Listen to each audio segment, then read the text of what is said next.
Thank you for downloading this episode of the Physicians Gallery podcast. In this series, we explore the history of medicine from A to Z, taking you on a journey from autopsies to zoonosis. Our wide range of topics includes diseases and treatments, plants and chemicals, and myths and curiosities. Please support us and help us to reach new audiences by liking, following, or leaving a comment on whatever podcast platform you are listening on. We hope you enjoy the podcast.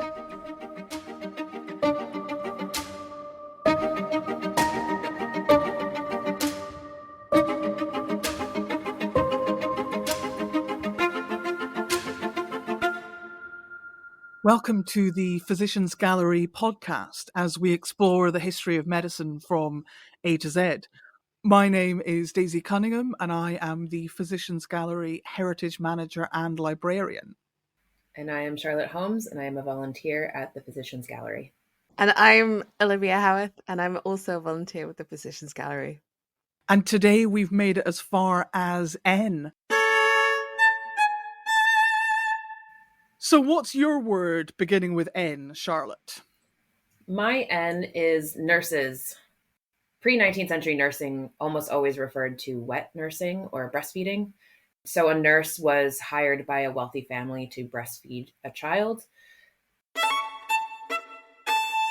Most physicians' fees were so high pre-19th century that people necessarily had to be a bit more knowledgeable in medicine. So female and male heads of household sort of did some nursing did more nursing than perhaps they do today. Mothers and fathers, for example, diagnosed the ailments of their children and they made up the medicine and administered it. And it was simply because for a poorer family, physicians were the last resort. That being said, that there were sick nurses, which is what we sort of think of as nurses today. Sort of more commonly in Catholic countries, these nurses were often part of religious orders. So one of the most famous sort of early hospitals was the Hôtel Dieu in Paris. And that was run by an order of nuns who sort of operated as nurses. And these religious orders had a form of training for sick nurses, so the sort of medical nurses. In Protestant nations, this training sort of became more systematic in the 19th century and later. The turn of the 19th century is a really interesting point in British medical history because you have the rise of hospitals. And it's not to say that there weren't hospitals prior to the 19th century, but you didn't use, again, particularly in Britain, there was a sort of rapid building and implementation of hospital care that wasn't really experienced before the 19th century. So as we move into this century, I can't not talk about the most famous British nurse, Florence Nightingale, who was born in 1820 and died in 1910. She was born into a wealthy family, and she sought nursing as the medical historian Roy Porter says to, quote, escape from the doll's house claustrophobia she suffered with her mother and sisters, which I think is fascinating, that she sort of saw nursing as an escape from being comfortable in the 19th century. At the age of 31, she went to Kaiserwerth in Germany, which is near Dusseldorf. There was a sort of training for nurses set up there. It's not quite as systematic at the time, or as systematic as we know of today. She only stayed there for about 3 months, but she did go eventually to the Daughters of Charity in Paris. She was appointed the superintendent in London of the establishment for gentle women during illness in 1853, and then went on to become the superintendent of nurses at King's College Hospital. But her claim to fame and where she becomes the most famous is during the Crimean War in the 1850s. And she goes over in 1853 to an English base in Scutari. I'm so sorry for my mispronunciation, where there's an English base. And she says the hospital conditions are dreadful. There has been some qualification of that in more recent times. It probably wasn't as dreadful as she said it was. Certainly wasn't clean to the extent that we would expect it to be. And she takes charge and organizes the nurses. And for her, this the sort of nursing in this hospital is providing meals, supplying bedding, and doing the laundry. And this is the sort of medical side of nursing is kept to a minimum because she's still operating under this sort of Victorian sensibilities. If you're dealing with the sort of medical side of nursing, you have to potentially see a naked man, which was not acceptable for a Victorian lady. That being said, her effort slashed the death rate from about 40% to 2%. So all of this is hugely effective. And she sort of leaves and becomes famous in Britain for her work. She eventually creates a foundation. She starts a nursing college in St. Thomas's in London. And yeah, so she is a very well-known person in her day, and she continues to be probably the most famous British nurse ever. There was also a nurse who's sort of become more famous in recent times, practicing at the same time as Florence Nightingale, named Mary Seacole. She was born in Jamaica to a Black mother and a white Scottish Army officer, but she was born a free person. Her mother ran a lodging house, but also taught Mary the sort of traditional medicine of Afro-Caribbean culture. She travels to England and stays in England for a year, comes back to Jamaica, travels again to London. She gets married. Unfortunately, her husband doesn't live for very long, but she sort of becomes famous in Jamaica, or more well-known in Jamaica, because she, in 1850, nurses victims of the Kingston cholera epidemic, and then has the worst luck because she's visiting her relatives in Panama in 1851, and there's a cholera epidemic there when she's there. So she's nursing the victims there. And then in 1853, returns to Kingston, where there's a yellow fever epidemic, and she's nursing people in Kingston.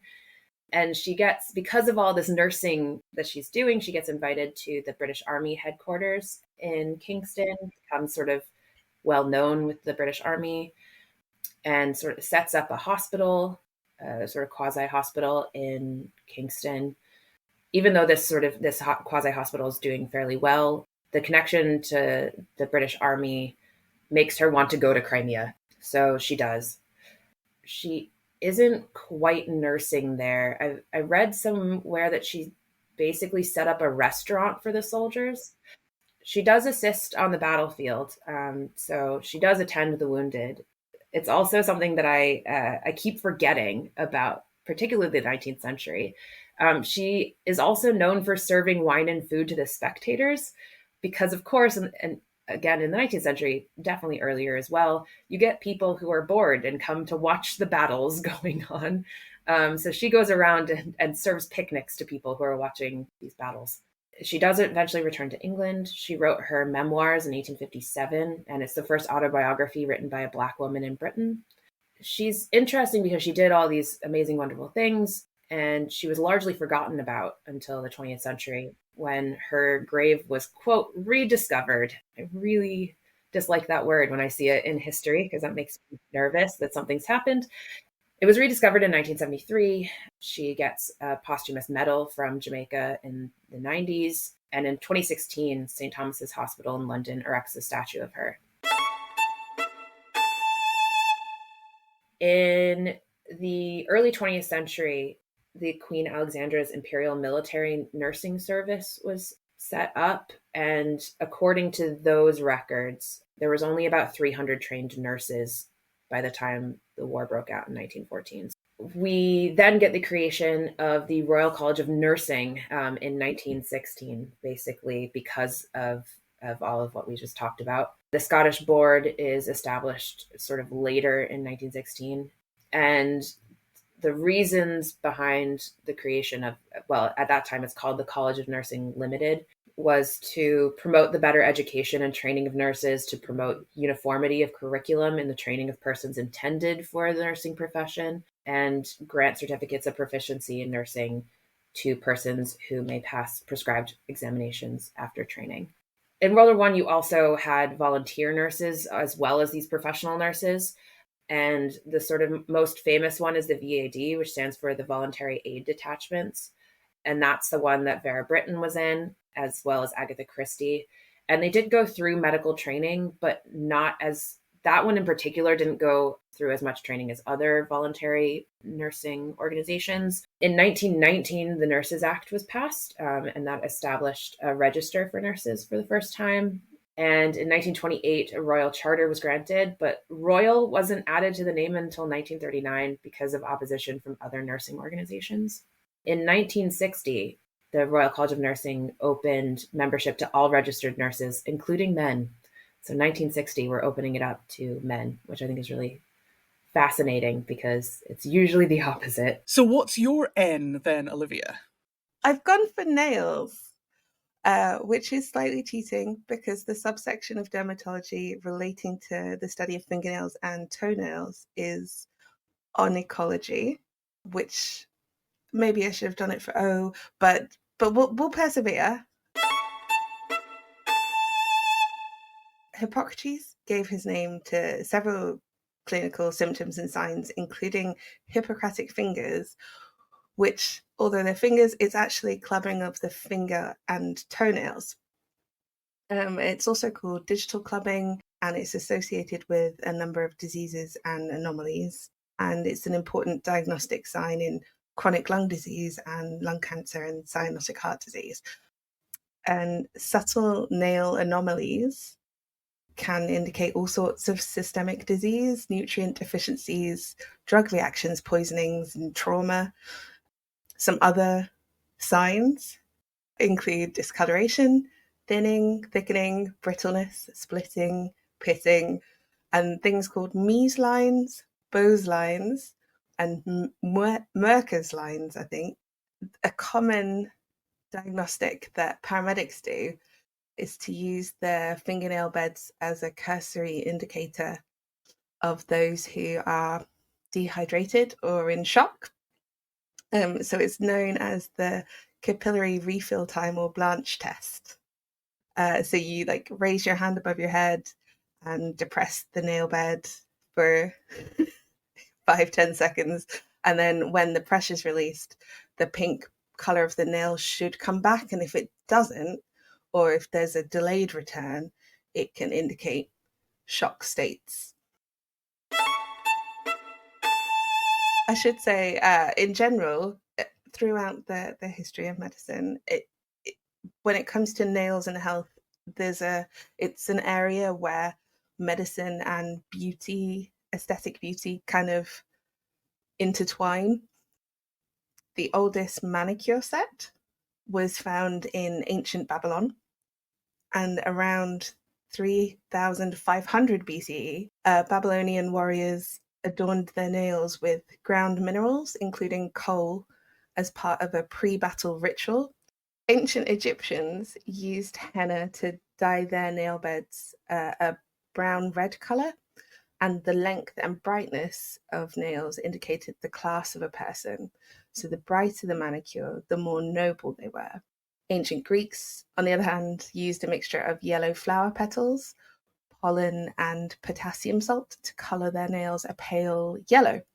Arguably, nail polish was first created in ancient China around 3000 BCE. Women soaked their nails in a combination of egg white, gelatin, beeswax, and dyes from flower petals. And by 1000 BCE, gold and silver were the preferred colours, and nails were enhanced with gemstones. In the Ming Dynasty in the 14th century, they would grow their nails up to 25 centimetres long. Long and well-groomed nails were seen as a kind of amulet against evil. And for men, it was also a sign of masculinity. And sometimes they were protected by gold and jewel-encrusted nail guards.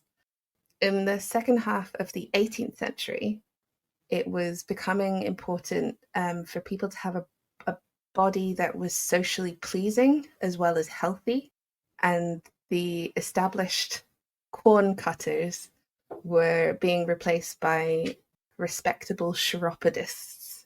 And that's when manicure sets were becoming more developed.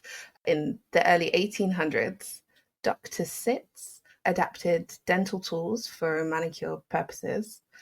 And that eventually led to the development of the orange stick, which is a thin wooden stick made from orange wood used to push back your cuticles and clean your fingernails. And then by the early 1900s, commercial nail bars and salons were established.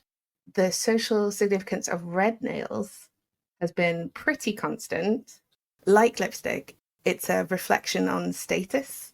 So in 1932, Revlon launched the first coloured nail polish, which was only available in red.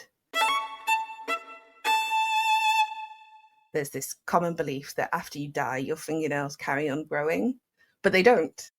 It's your skin that dehydrates and it tightens and it makes your nails and your hair also appear to grow, but it's not actually growing.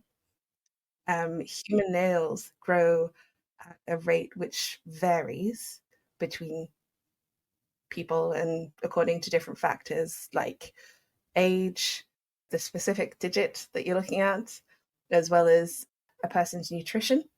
The growth of your fingernails is related to the length of the last part of your phalanges. So the index fingernail will grow faster than the fingernail on your little finger. I'm going to finish up with some sexy topics, which is nymphomania. Now, nymphomania is probably bleaker than the title would suggest. So nymphomania has a lot of different names in history. It has been known as hypersexuality, uterine furor, metromania, satyriasis, sex addiction, clitoromaniac, sexaholic, and hyperlibido, amongst many others. So it's had a lot of names. Now, obviously, the tricky thing with something like nymphomania is that it isn't really an easily definable disease because it is whatever society at any given moment sort of thinks it is or wants it to be. And there's a lot of baggage that goes along with something like nymphomania. So Hippocrates described marriage as the cure of nymphomania. The Greek physician Galen said that it is most common amongst young widows. So the idea is that under his rationale, you have to have been sexually active and no longer be in order to be a nymphomaniac. If you've never had sex, you cannot be a nymphomaniac, according to his logic. And supposed causes of nymphomania included attending parties, dancing, and the inability to conceive a child.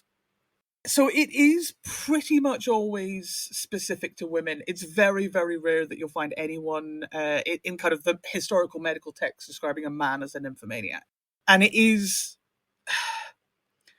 a real range of different types of people who are sort of described as nymphomaniacs. So some people have what would possibly now be described as psychosis or a compulsive disorder, some sort of fairly extreme manifesting condition. But then on the other hand, some women were, diagnosed as nymphomaniacs who just didn't want to marry the man that their father wanted them to marry. They wanted to marry somebody else. That was enough. Symptoms or diagnostics of nymphomania included masturbation, lesbianism, being married and yet having sexual feelings for someone else, or just generally wanting to have sex at all. The idea of enjoying sex or wanting sex as a woman would be enough to have you diagnosed as a nymphomaniac. So signs of nymphomania, if you are a husband or a doctor looking for indications of nymphomania, some of the examples given were wearing perfume, buying expensive clothes, menstrual problems, so either the woman wasn't menstruating or she was menstruating irregularly, and any sort of soreness of the genitals. And that starts to feel like, or she could have syphilis, but, itching or soreness of the genitals. So even, as I said, you don't have to be acting on your ideas. It could just be thinking or dreaming about sex. That was enough. Some of the sort of famous figures from history who have been accused of being nymphomaniacs include the Russian Empress Catherine the Great and Marie Antoinette, the Queen of France. So again, you can see how the accusation of nymphomania could be a way of controlling powerful women. There was a male equivalent, which was called satyriasis, but it was much more rarely diagnosed than nymphomania. There were very, very few men who were diagnosed with that, and it was generally something viewed as something quite benign. You wouldn't need to treat it. It was just sort of not something that was viewed as sort of affecting your life in any significant way, unlike nymphomania, which could result in you being put into a mental institution, for example. The first text, which is dedicated purely to nymphomania, is by a French doctor, Bienville. And he talked about the causes of nymphomania, and in his version, a lot of it was down to indulgent or excessive living, as he called it. So it could be eating too many rich sauces or rich puddings. It could be having too comfortable seating. The use of spices and sugar, which, as a quote, make the blood too abundant. So it's this sort of 1700s and into the 1800s, this idea that people are living more decadent lifestyles, and that is increasingly seen as a cause of nymphomania. And at that time, nymphomania is getting more medicalized. And that's typical of quite a lot of sort of sex-related subjects. So it's this sort of pathologizing of sex almost. You're creating psychiatric disorders around homosexuality, around masturbation, around nymphomania. It's the sort of getting into the Victorian period of making sex or anything that was seen as abnormal sex in some way a disease. It's a moral panic, and that disease needs to be treated. And I think especially in the 1800s, so in the 19th century, as the profession of psychiatry comes into being, people whose whole job is not to be doctors generally, but to focus very specifically on mental illness, they start trying to define what is normal. And often what is normal is actually very narrow according to their definition. So when they're talking about things like sexual impulses, what is within the sort of permitted range is very, very narrow. And if you have either too much or too little according to their definition, it is a disease. It's not just, I do things my own way or I'm a bit different. It is a disease. And according to them, it needs to be treated. So there's another French gentleman, César Lombroso, who also wrote about nymphomania. And he wrote that women being overly sexual was a sign that they were becoming masculinized. So again, this idea that society is sort of degrading in some way. And so he said you could spot a nymphomaniac because they had a masculine jaw. So they were more masculine than other women, according to this definition. And as you get into the end of the 19th century and into the 20th century, ideas around nymphomania get really connected with the suffragette movement. And there's a lot of ideas that the suffragettes are more likely to be nymphomaniacs. And again, it's this, if women want to leave the home, if women want to work, if women want to ride a bike or wear trousers or whatever, that is somehow abnormal. And then it becomes tied into this idea of nymphomania. And you could, it was very plausible that you would get institutionalized. We have a collection of illustrations of asylum patients from the 19th century, and there are a good number of them, maybe a quarter of them, of the women who are diagnosed as nymphomaniacs. It was so normal. Whatever you were being institutionalized for, that would also be kind of slapped on your diagnosis. And the treatments, there were physical treatments for nymphomania. Leeches on the genitals was one. Sitting in a tub of ice cold water, the idea that it would kind of cool you down, reduce the heat of nymphomania. Removing meat from your diet, because meat was seen as this sort of hot food, so you had to remove that. But also you had to live a less comfortable life, because again, if nymphomania is caused by overindulgence, then you could not have feather pillows. You had to have pillows made from horsehair or hay, because to be too comfortable was to be too sensual. And if your sleep was sensual, that lent itself to nymphomania.